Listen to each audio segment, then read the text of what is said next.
ప్రభువైన యేసుక్రీస్తు నామమున మీ అందరికీ నా హృదయపూర్వకమైనటువంటి నిండు వందనాలు. ఈ యొక్క పరిశుద్ధ పునరుద్ధరణ ఆరాధన దినమందు దేవుడు మనతో మాట్లాడని ఉద్దేశించినటువంటి లేఖన భాగాన్ని చదువుకుని వాక్యంలోకి వెళ్దాం.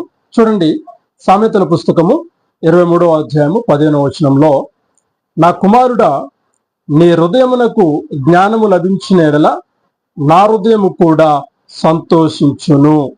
దేవునికి మహిమ కలుగునుగాక.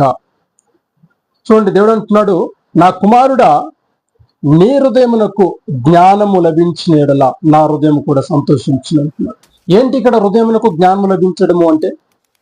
ప్రభువైన యేసుక్రీస్తు వారు ఆయన అంటున్నాడు, ఇదిగో నీ హృదయమును నాకిమ్ము. హల్లెలూయా. నీ హృదయమును నాకిమ్ము. అలాగ నువ్వు ఇచ్చినప్పుడు నువ్వేమైతావో తెలుసా? నీ మార్గములన్నీ కూడా దేవుని యొక్క ఆధీనంలోనికి వెళ్ళిపోతాయి. అందుకే దేవుడు అంటున్నాడు, నీ హృదయమునకు జ్ఞానము లభించిన ఎడల. చూడండి, చాలా మంది ఆలోచనలు చేస్తూ ఉంటారు, దేవునికి వ్యతిరేకమైనటువంటిగా ఆలోచన కార్యాలు చేస్తూ ఉంటారు. అంటే మనం ఆలోచన విధానము మన హృదయాంతరంగా ఏం చేసిందంటే ఆలోచిస్తూ ఉంటుంది. అయితే నువ్వు ఎటువంటి వాటి గురించి ఆలోచన చేస్తా ఉన్నావు? అంటే దేవునికి ఇష్టమైనటువంటిది నీ ఆలోచన ఉందా? దేవునికి వ్యతిరేకమైనటువంటిదిగా నీ ఆలోచన ఉందా? చూడండి, మనుషులు ఒక సెకండ్లో ఎన్నో ఆలోచనలు చేస్తారు. హల్లెలూయా. అయితే ఆ ఆలోచన దేవుని నామ మహిమార్థమై ఉండాలి, దేవుని మహిమపరిచేదే ఉండాలి. పాపపు ఆలోచనలు ఉంటాయి, చెడు తలంపులు ఉంటాయి, చెడు ఆలోచనలు ఉంటాయి, మంచికి సంబంధించిన ఆలోచనలు ఉంటాయి, దేవుని నామాన్ని మహిమపరిచే ఆలోచనలు ఉంటాయి. ఇలా రకరకములుగా ఆలోచన చేస్తుంటారు. అయితే ఒక నరుడు తన హృదయాంతరంగపు ఆలోచన అది దేవునికి ఇష్టమైనదిగా ఉండాలి. హల్లెలూయా. అలాగా హృదయం ఎప్పుడైతే దేవునికి ఇష్టమైనదిగా ఉంటుందో అప్పుడు దేవుడు కూడా నీ హృదయ జ్ఞానాన్ని బట్టి ఆయన సంతోషిస్తాడు, ఆయన హృదయం కూడా సంతోషిస్తుంది.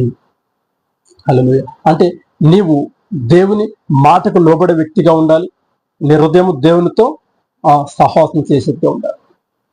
ప్రార్థన ద్వారా నువ్వు దేవునితో సహవాసం చేస్తావు. అలాగే నీ హృదయపు ఆలోచనలు దేవుని యొక్క జ్ఞానమును పొందుకున్నదిగా, నీ హృదయము దేవుని యొక్క జ్ఞానాన్ని పొందుకున్నదిగా, నీ ఆలోచన దేవుని యొక్క హృదయాన్ని సంతోషపరిచేదిగా ఉండాలి. అలాగే ఎప్పుడైతే ఉంటుందో అప్పుడు దేవుడి నీ హృదయాన్ని బట్టి ఆయన హృదయం కూడా సంతోషిస్తుంది.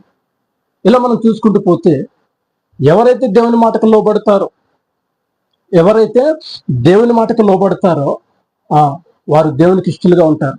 బైబిల్ లేఖనాల్లో మనం చూసినప్పుడైతే ఆదికాండంలో మనం చూస్తాము, నోవాహు గురించినటువంటి సంభవాన్ని మనం చూస్తాం. చూడండి, ఆనాడు నోవాహుతో దేవుడు మాట్లాడతాడు, ఇదిగో ఈ ప్రపంచాన్ని, ఈ యొక్క దేశాన్ని, ఈ ప్రపంచాన్ని నేను నాశనం చేయబోతా ఉన్నాను. భయంకరమైనటువంటి వడంగల్ల వర్షము పడబోతా ఉంది. కింద భూమి నుంచి కానీ పైన ఆకాశం నుంచి కానీ ఎడతెరిపి లేకున్నటువంటి వర్షాలు పడతాయి. ఆకాశంలో వర్షాలు పడితే అగాధ తూములు ఇప్పబడతాయి. ఎటు చూసినా నీటితో కప్పివేయబడుతుంది, అందరు చనిపోతారు. కాబట్టి వెళ్ళి ఈ విషయాన్ని ప్రకటించమని చెప్తే నోవాహు గారు వెళ్తారు. అంటే దేవుని మాటకు లోబడి ఆయన వెళ్తాడు, వెళ్ళి అనేకులకు తెలియపరుస్తాడు. కానీ అందరు కూడా అవహేళనగా చూస్తారు. ఏంటి తను పిచ్చోడా అన్నట్లుగా చూస్తారు. కానీ దేవుడు హృదయాంతరంగ ఆలోచనను ఎరిగాడు. అంటే తన హృదయము జ్ఞానముగా ఆలోచించింది. నాతో మాట్లాడుచున్నది ప్రభువైనటువంటి యేసుక్రీస్తు, పునరుద్ధానంతో తిరిగి లేచినటువంటి దేవుడు. సరే, ఆది కాండములో పునరుద్ధానం ఎక్కడదన్నాను అనుకోవచ్చు, కానీ అంతటి జ్ఞానం ఉన్నట్టుగా నేను చెప్తున్నా. నాతో మాట్లాడిన దేవుడు సృష్టికర్త. ఆయన నోటి మాట ద్వారా ఈ సమస్తము సృష్టించబడినది. కాబట్టి ఆయన చెప్తున్నాడు కదా, ఇది నమ్మాలి అన్న జ్ఞానముతో ఆయన హృదయం ఆలోచించింది. హల్లెలూయా. ఆలోచించిన తడువుగా ప్రకటించాడు, కానీ ఎవరు నమ్మలేదు. దేవుడు అంటాడు, ఇదిగా నీవు నీ కుటుంబం రక్షించబడాలి, కాబట్టి నీకున్న యావదేశాన్ని అమ్మేసి నువ్వేం చేయాలా? ఒక వాడను సిద్ధపరచుకోమంటాడు. ఆయన అలాగున చేశాడు. చూడండి, జ్ఞానము కలిగి హృదయ ఆలోచన చేశాడు.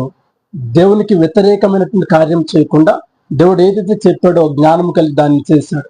దానిని బట్టి అందరు రక్షించిపోయేవారే. ఇప్పుడు ఎవరు నమ్మకపోతే నోవాహు కూడా నాకెందుకులే, నలుగురితో పాటు నేను అనుకున్నాడు అనుకోండి, నోవాహు వారి కుటుంబం రక్షించబడేదా? రక్షించబడదు. అయితే నోవాహు చేసింది ఏంటంటే దేవుని యొక్క మాటకు లోబడ్డాడు, జ్ఞానము కలిగి హృదయ ఆలోచన చేశాడు. హల్లెలూయా. దానికి ప్రతిఫలంగా అందరూ చనిపోయారు, కానీ నోవాహు వారి కుటుంబము రక్షించబడింది. దేవునికి మహిమ కలిగి. చూడండి ప్రియులారా, దేవుడు ఏదైతే చెప్తాడో అది మనం చేసేవారముగా ఉండాలి. నీ హృదయము దేవుని యొక్క ఆధీనంలో ఉండాలి. హల్లెలూయా. నీ హృదయాంతరంలోనికి దేవుడు ఆహ్వానించబడాలి. దేవుడు అంటాడు, నీ హృదయము దేవుని ఆలయం అని మీరు ఎరుగరా? మన హృదయం ఏంటండి? దేవునికి ఆలయమే ఉన్నది. అంటే మన హృదయం ఎలా ఉండాలా? పరిశుద్ధంగా ఉండాలి, పరిశుద్ధపరచబడినదే ఉండాలి. అయితే నీ హృదయాంతరంగంలో దేవుని యొక్క జ్ఞానము లేకుండా కుళ్ళు కుతంత్రాలతో నీ హృదయాంతరంగం నిండిపోయింది అనుకోండి, అప్పుడు ఎలా ఉంటుంది? దేవుడు దాన్ని ఇష్టపడతాడా? నీ హృదయాన్ని దేవుడు ఇష్టపడతాడా? నీ హృదయాంతరంగంలో ఇతరులను ప్రేమించే మనసు లేదు, నీ హృదయాంతరంగంలో ఇతరులకి పెట్టే మనసు లేదు, నీ హృదయాంతరంగంలో నలుగురిని మరి చేరదీసే మనసు నీకు లేదు, నీ హృదయాంతరంగంలో దేవుణ్ణి మహిమపరచాలన్న ఆలోచన లేదు, అసలు నీ హృదయాంతరంగానికి జ్ఞానమే లేదు. అలాంటప్పుడు దేవుడు నిన్ను ఎలాగ ఇష్టపడతాడు? దేవుడు నీ హృదయాన్ని బట్టి ఆయన హృదయం ఎలా సంతోషిస్తుందండి? ఒకసారి ఆలోచించండి. దేవో ఆయన స్వరూపము వలె మనం ఉన్నాం, ఆయన పోలిక చొప్పున మనం ఉన్నాము. కాబట్టి ఆయన వలె మనం నడుచుకోవాలి. ఆయన ఎలాగ నడుచుకుంటాడో మనం ఆ రీతిగా నడుచుకోవాలి. నిన్ను వాళ్ళే నీ ఇరుగుపొరుగు వారిని ప్రేమించే హృదయం, జ్ఞాన హృదయం నీకు ఉండాలి. దేవునికి మహిమ కలుగును గాక. నలుగురిని ప్రేమించే హృదయాంతరంగా నీకు ఉండాలి. కుళ్ళు కుతంత్రాలు హృదయాంతరంగా నీ ఆలోచనలు ఉండకూడదు. నీ హృదయం స్వార్థంగా ఆలోచించకూడదు. అందుకే దేవుడు అంటున్నాడు, జ్ఞానము కలిగిన హృదయము. హల్లెలూయా. ఎలాంటిదంటే అది నీ హృదయమునకు జ్ఞానము లభించిన ఎడల. హల్లెలూయా. నీ హృదయానికి ఏముండాలా? జ్ఞానం ఉండాలి. ఆ జ్ఞానము కనుక నీ హృదయానికి ఉంటే నీ హృదయాన్ని బట్టి దేవుని యొక్క హృదయం కూడా సంతోషిస్తూ ఉంటుంది. హల్లెలూయా. దేవుడు అంటాడు, దావీదు నా హృదయానుసారుడు. ఎందుకు ఆ మాట అన్నాడు అంటే, దావీదు గారు యేసుక్రీస్తు ప్రభువును అంగీకరించి ఆయన ఆజ్ఞలను గైకొని ఆజ్ఞానుసారంగా జీవించేటువంటి వ్యక్తి. అందుకే ఆయన అంటాడు, దావీదు నా హృదయానుసారుడు. అలాగే అబ్రహాం చూసినట్లయితే పిలిచిన పిలుపుకు లోబడి వెళ్ళిపోయాడు. దేవుడు చూపించినటువంటి ఆ దేశానికి వెళ్ళిపోమంటే వెంటనే వెళ్ళిపోయాడు. ఎక్కడికి వెళ్తున్నాడో తెలియదు, వెళ్ళిపోవాలో తెలియదు, ప్రయాణం ఏంటో తెలియదు, గమ్యం ఏంటో తెలియదు, కానీ వెళ్ళిపోయాడు. ఎందుకంటే లోబడ్డాడు. ఆయన హృదయం జ్ఞానముగా ఆలోచించి దేవుని యొక్క హృదయాంతరంగాన్ని ఆయన అనుసరించాడు. దేవునికి మహిమ కలిగింది. అర్థమవుతుందండి? దేవుని ద్వారా మన హృదయాంతరంగపు జ్ఞానము ద్వారా దేవుని యొక్క హృదయం కూడా సంతోషించాలి, దేవుని యొక్క ఆత్మ కూడా సంతోషించాలి. అలాగ ఉంటున్నాము మనం? ఒకసారి ఆలోచన చేయండి. అలాగ ఉంటున్నాము మనం? దాని కింది వచనం కూడా మనం చూసినట్లయితే అండి, సామెతలు 23:16 నీ పెదవులు యథార్థమైన మాటలు పలుకుట విని నా అంతరింద్రియములు ఆనందించును. హల్లెలూయా. ఇప్పటిదాకా దేవుడు అన్నాడు, నీ హృదయానికి జ్ఞానం లభించినడలా నా హృదయం కూడా సంతోషించునన్నాడు. అలాగే నీ పెదవులు యథార్థమైన మాటలు. హల్లెలూయా. నీ పెదవులు యథార్థమైన మాటలు పలుకుట విని నా అంతరింద్రియములు సంతోషిస్తాయి, ఆనందిస్తాయని దేవుడు అంటున్నాడు. అంటే నీ మాట, నీ ప్రవర్తన ప్రతిదీ కూడా పరిశుద్ధమైనదే ఉండాలి. నీ పెదవుల నుంచి వచ్చే మాట అవునంటే అవును, కాదంటే కాదు అన్నట్టుగా ఉండాలి. కానీ ఈ రోజుల్లో అలా ఎంతమంది ఉన్నారు? హల్లెలూయా. ఒకసారి ఆలోచించండి. మన హృదయము కాదు, మన మాట కూడా పవిత్రమే ఉండాలి. మన మాట ఎక్కడి నుంచి వస్తుందండి?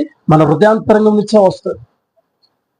మన హృదయాంతరంగంలో మనం ఏది ఆలోచన చేస్తామో అది ఆలోచన ఇక పెదవుల నుంచి, నోటి నుంచి, పెదవుల నుంచి బయటకు వస్తుంది. అయితే నీ హృదయాంతరంగంలో పరిశుద్ధంగా ఉండి జ్ఞానం కలిగి ఉంటే నీ మాట కూడా పరిశుద్ధంగా ఉంటుంది, జ్ఞానం కలిగి ఉంటుంది. దేవుడు అదే చెప్తున్నాడు. జ్ఞానము కలిగినగా నీ హృదయానికి కనుక జ్ఞానము లభిస్తే నీ హృదయాంతరంగాన్ని బట్టి నా హృదయాంతరంగము ఆనందిస్తుంది. నీ పెదవుల నుంచి వచ్చే మాట అది పవిత్రమైనది అంటే నా అంతరింద్రియములు ఆనందిస్తాయి అంటున్నాడు. కాబట్టి ప్రియ సహోదరి సహోదరుడా, జ్ఞానం కలిగిన హృదయాన్ని దేవునికి ఇస్తావా? నీ హృదయాంతరంగా ఉన్నటువంటి పాపాన్ని, శాపాన్ని తీసివేసి, నీ హృదయాంతరంగా ఉన్నటువంటి కుళ్ళు కుతంత్రాలు తీసివేసి, నీ హృదయాంతరంగా ఉన్నటువంటి ప్రతి పాపాన్ని కడిగి వేసుకొని పరిశుద్ధమైనటువంటి నీ హృదయాన్ని దేవుడికి ఇస్తావా? జ్ఞానము కలిగినటువంటి హృదయాన్ని దేవుడికి ఇస్తావా? నీ హృదయాన్ని దేవునికి జ్ఞానంతో నువ్వు నింపుకుంటావా? హల్లెలూయా. దేవునికి మహిమ కలుగును గాక. ఈ పరిస్థితులలో ఎప్పుడున్నటువంటి ప్రజెంట్ దేశాలలో నీ హృదయము జ్ఞానము కలిగినదే ఉండాలి. నీవు జ్ఞానవంతుడే ఉండాలి. ఆ జ్ఞానం ఎక్కడి నుంచో తెలుసా? ఈ లోకానుసారమైన జ్ఞానం కాదండి, ఇంకా వేరే ఏదో జ్ఞానం కాదు. దేవుని జ్ఞానము, దేవుని యొక్క వాక్య జ్ఞానము నీకుండాలి. దేవుని యొక్క వాక్య జ్ఞానం మనకు లేకపోతే అనేకులు కూడా మనల్ని మోసం చేసే అవకాశం ఉంటుంది. ఇతరులను నువ్వు నమ్మేటప్పుడు, ఇతరుల మాటలు నమ్మేటప్పుడు అది ఎంతవరకు నిజము, ఎంతవరకు అబద్ధము అని తెలుసుకునే జ్ఞానం నీకు ఉండాలి. ఇతరులు చేసిన ఆలోచన వెంటనే వాళ్ళు చెప్పినప్పుడు అదే ఆలోచన నీ హృదయం చేయకూడదండి. నీ హృదయము దేవునికి జ్ఞానాన్ని బట్టి ఆలోచించేదిగా ఉండాలి. ఏది మంచి, ఏది చెడు అని తెలుసుకునేదిగా నీ హృదయాంతరంగం ఉండాలి.